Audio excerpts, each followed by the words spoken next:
गोसी टोंपे कला वाणिज्य व विज्ञान महाविद्यालयात गणेशोत्सवानिमित्त राष्ट्रीय सेवा योजनेतर्फे महाप्रसाद व भव्य रक्तदान शिबिराचं आयोजन करण्यात आलं।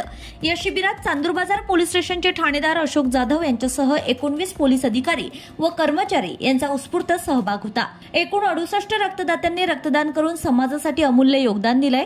कार्यक्रमात संस्थेचे अध्यक्ष भास्करदादा टोंपे, प्राचार्य डॉक्टर राजेंद्र रामटेके, संस्थेचे सचिव डॉक्टर विजय टोंपे, उपप्राचार्य डॉक्टर नंदकिशोर गव्हाडे तसेच प्राचार्य डॉक्टर संजय शेजव, प्राचार्य मनीष सावरकर, प्राचार्य खोंडसर, पीडीएमसी अमरावतीचे डॉक्टर अनुराग रुडे व डॉक्टर मेघा खंडेराव यांची प्रमुख उपस्थिती लाभली। प्राचार्य डॉक्टर राजेंद्र रामटेके यांनी रक्तदान श्रेष्ठदान हे असल्याचं सांगून सर्व रक्तदात्यांचं स्वागत केलंय। संस्थेचे अध्यक्ष भास्करदादा टोंपे यांनी रक्तदानाचं महत्त्व अधोरेखित करताना मानवी जीवन अनमोल असून रक्तदानामुळे कोणाचा तरी प्राण वाचते असं प्रतिपादन केलं। या प्रसंगी अध्यक्ष भास्करदादा टोंपे यांच्या हस्ते पोलीस ठाणेदार अशोक जाधव यांचा शाल श्रीफळ देऊन सत्कार करण्यात आलाय।